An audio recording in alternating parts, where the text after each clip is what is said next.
अस्सलाम वालेकुम, मैं हूं इकबाल और आप मेरा यूट्यूब चैनल देख रहे हैं। शर्मिंदगी इस हद तक है कि बयान मैं कुछ नहीं कर पा रहा। यानी कि हम न्यूजीलैंड की क्लब टीम से भी हार रहे हैं, हम वर्ल्ड कप्स में जिम्बाब्वे से भी हार रहे हैं, हम आयरलैंड जा रहे हैं, हम वहाँ भी हार रहे हैं। तो मतलब पाकिस्तान क्रिकेट टीम का इस दुनिया में काम ही क्या है?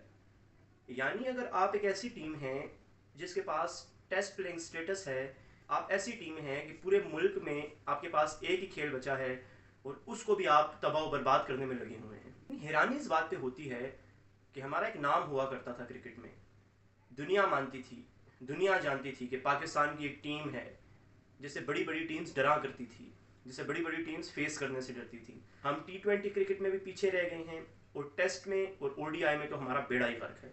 नाज़रीन, मैं बात कर रहा हूँ पाकिस्तान बामुकाबला आयरलैंड की सीरीज के हवाले से। पहला T20 मैच हुआ और बुरी तरह से आयरलैंड ने हमें आईने में हमारा ही मुंह दिखाया। यानी कि आप आयरलैंड से भी हार रहे हैं। मतलब ये कि पाकिस्तान जो एक माइटी पाकिस्तान हुआ करता था वो ऑफिशियली मिनो बन चुका है। कोई भी टीम आती है, हमें पेलती है, उड़ जाती है। तो मैं मुबारक तो मैं आयरलैंड को देना चाहता हूँ कि उन्होंने पाकिस्तान को हराया है, और अब मैं उम्मीद ये कर रहा हूँ कि आयरलैंड ये सीरीज जीते। दिल्ली मेरी ये ख्वाहिश है कि आयरलैंड ये सीरीज जीते, कि इनको अपनी खामियां नजर आएं, कि वर्ल्ड कप से पहले पहले जितना हमारा बुरा हाल होना है वो हो जाए, कि अल्लाह करे कि हमें कुछ अकल आ जाए, कुछ जो हमारे ये जो क्रिकेट को चला रहे हैं इनके दिमाग में कोई बात बैठ जाए और ये कम अज कम एक ऐसी टीम खिलाएं जिसपे क्रिकेट फैंस को तो इतराज ना हो। यानी पहले तो मुझे ये समझ नहीं आता, लेकिन पूरी दुनिया में क्या होता है कि हर टीम के पास हर नंबर के हिसाब से प्लेयर होता है।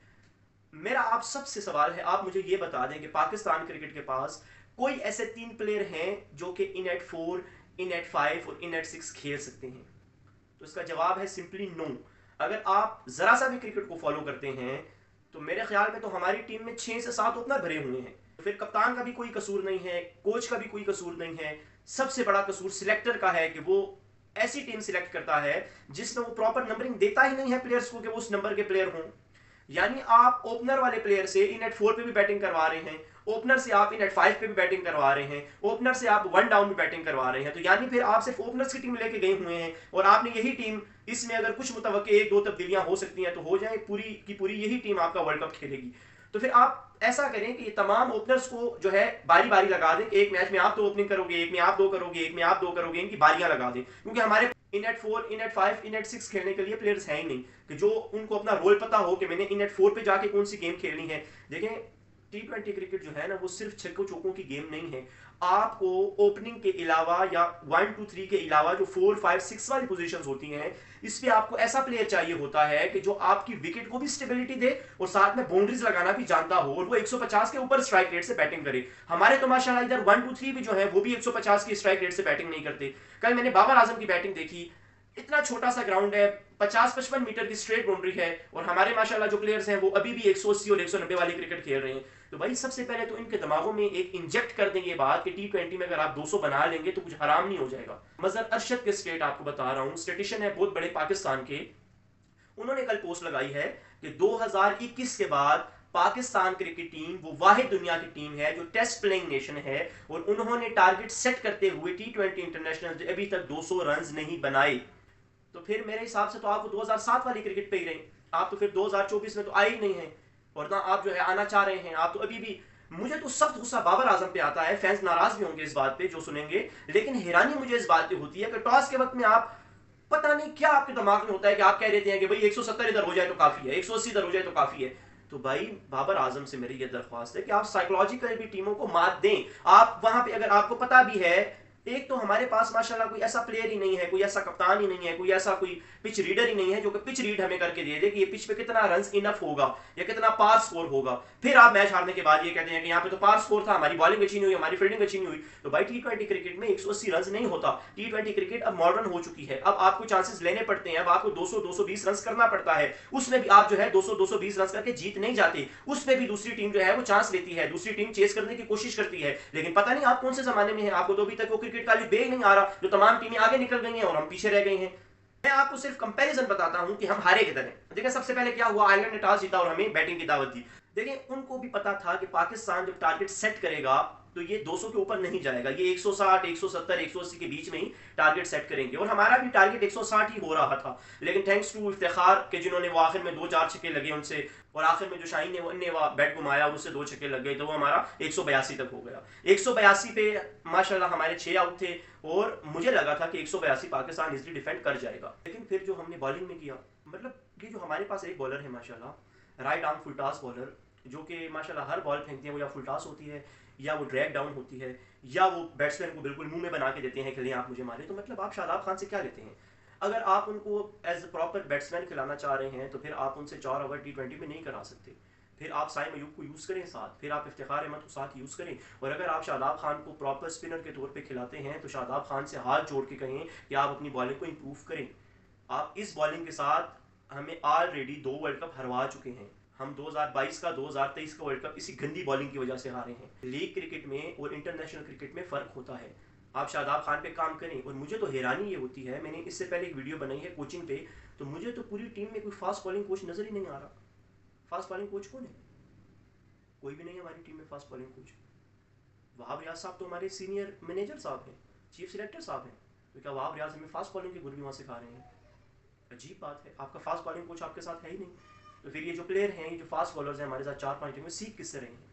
इनकी गलतियां कौन दूर कर रहे हैं? इनको सीम पोजीशंस कौन बता रहे हैं? इनको ये कौन बता रहे हैं कि आप जो स्लोवर करोगे तो आपका एंगल किस तरीके से आना चाहिए कि बैट्समैन आपकी स्लोवर को जज ना करे? इनको ये कौन बता रहे हैं कि आप कितनी एक्यूरेसी के लिहाज से स्लोवर करेंगे? इनको ये कौन बता रहे हैं कि आप सीम को ऊपर रखेंगे तो बाल कहाँ जाएगा और सीम को नीचे रखेंगे तो बाल कहाँ जाएगा? हमारी पाकिस्तान क्रिकेट में इतने बड़े बड़े नाम मौजूद हैं, लेकिन हमारे जो पीसीबी में लगे हुए लोग हैं जो ओहदों के मज़े ले रहे हैं, उनको सिर्फ ये गवारा नहीं है कि टीम के साथ एक स्पिन बॉलिंग कोच और एक फास्ट बॉलिंग कोच भी लगा लें। हम जो पिट रहे हैं बार बार, बॉलिंग में गंदा पिट रहे हैं, स्पिन बॉलिंग में गंदा पिट रहे हैं, तो कम से कम कोई ऐसे कोचेज हों कि जो हमारे फास्ट बॉलर के साथ काम तो करें, उनको बेसिक्स तो सिखाएं। मतलब आप आयरलैंड के खिलाफ भी जो है वो 4 ओवर में 54 रन देंगे, तो फिर हम आपसे अच्छे की क्या तवक्को करें? अच्छा, क्विकली आपको मैच की समरी बताता हूँ। आयरलैंड ने टॉस जीता और पाकिस्तान को बैटिंग की दावत दी। पाकिस्तान ने पहले बैटिंग करते हुए 20 ओवर्स में 182 रन बनाए और आयरलैंड ने ये टारगेट 4 विकेटों पे पूरा कर लिया और अभी उनके पास एक बॉल रहती थी। अब जरा कंपैरिजन पे आते हैं कि दोनों टीम्स का कंपैरिजन किया था। देखिए, कंपैरिजन ये होता है कि 5 ओवर, 10 ओवर, 15 ओवर, 20 ओवर, इन सारे टाइम लिमिट्स में कौन आगे था कौन पीछे था। तो पहले 5 ओवर में पाकिस्तान के रन थे 38 और एक खिलाड़ी आउट था, और आयरलैंड के 43 रन थे और 2 खिलाड़ी आउट थे। पहले 10 ओवर में पाकिस्तान के 78 रन थे और एक खिलाड़ी आउट था। आयरलैंड के 84 रन थे और 2 खिलाड़ी आउट थे। 15 ओवर में पाकिस्तान के 116 पे 4 आउट थे। आयरलैंड के 15 ओवर पे 137 पे 3 आउट थे। आखिरी फेज जो 16 टू 20 ओवर है, ये पाकिस्तान ने पहले बैटिंग करते हुए भी जीता है और बॉलिंग करते हुए भी जीता है। वो कैसे कि पाकिस्तान ने बैटिंग करते हुए आखिरी 5 ओवर में ज्यादा रन यानी 66 रन बनाए हैं और बॉलिंग करते हुए भी कम रन दिए हैं। लेकिन अगर आप देखें इस 40 ओवर के मैच में 30 ओवर आपका आयरलैंड जीता है। आयरलैंड ने तीनों डिपार्टमेंट्स में पाकिस्तान को मात दी है। बैटिंग में भी वो हमसे अच्छा खेले हैं, इंटेंट के साथ खेले हैं। हमारी तो इंटेंट ही नहीं है। हम तो अभी भी पावर प्ले में 38 और 40 और 45 रन वाली गेम खेल रहे हैं। हमारी तो अभी भी पहले 10 ओवर में हम बचा बचा के खेल रहे हैं कि हमारी विकेटें ना चली जाएं, बस बाद में मारेंगे, बाद में मारेंगे। फिर बाद में इतनी बात हो जाती है कि आपके पास 2-3 ओवर रह जाते हैं। थोड़ा सा ये हाथ में जोड़ रहा हूँ आपको, इफ्तिखार को थोड़ा ऊपर भेज लो। क्या इफ्तिखार को आप नीचे रख रख के सिर्फ 10-15 बॉलें देते हैं? यानी अगर आपने इफ्तिखार को नीचे ही रखना है तो फिर आप ऐसा करें कि इफ्तिखार को टीम से ही निकालें। आपके पास सबसे बेस्ट पावर हिटर आपकी टीम में इफ्तिखार अहमद है, आप उसको 10-15 बॉलें देते हैं। कल इफ्तिखार को नेट 4 आके कम से कम 40 बॉलें तो खेलनी चाहिए थी। क्या हो जाता? आजम खान जैसे 0 पे आउट हुआ है, इफ्तिखार भी आउट हो जाता। 0 से कम तो ना करता ना। फखर जमान ने अगर मर मर के 20 बॉलों पे 15 या 16 रन किए हैं तो इफ्तिखार अहमद भी कर लेता। इसमें कौन सी बड़ी बात हो जाती? आपके पास अगर एक ऐसा प्लेयर है जो कि आपको पता है उसकी कैपेबिलिटीज, जो कि आपको पता है वो टीम को जितवा सकता है, जो कि आपको पता है दूसरी टीम के लिए वो वक्ते डाल सकता है, तो कम से कम उसको तो ऊपर भेजें। बॉलिंग में भी जो है वो हमारे नसीम शाह जो है वो उनका कोई रिदम वापस नहीं आ रहा। जब से इंजरी से वापस आए हैं, पीएसएल में अच्छे थे, लेकिन फिर वही मैं बात कर रहा हूँ कि लीग का एक्सपीरियंस और इंटरनेशनल का एक्सपीरियंस अलग अलग होते हैं। लीग्स में आप हो सकता है कि शेर हों, लेकिन आप इंटरनेशनल में गीदड़ साबित हो सकते हैं। तो जो है वो इंतहाई शर्मनाक परफॉर्मेंस है पाकिस्तान की तरफ से। यानी इससे और बुरा हम क्या एक्सपेक्ट करें कि पाकिस्तान इससे भी कुछ बुरा करेगा। और मुझे तो डर ये लग रहा है कि आयरलैंड हमारे साथ T20 वर्ल्ड कप 2024 के ग्रुप में भी है, तो फिर हो सकता है कि हमें वहां भी इनसे हारना पड़े। तो ये थी आज की वीडियो। उम्मीद करता हूँ आपको वीडियो अच्छी लगी होगी। इंशाल्लाह मुलाकात होती है आपसे नेक्स्ट वीडियो में। तब तक के लिए अपना ख्याल रखें। अल्लाह हाफिज़।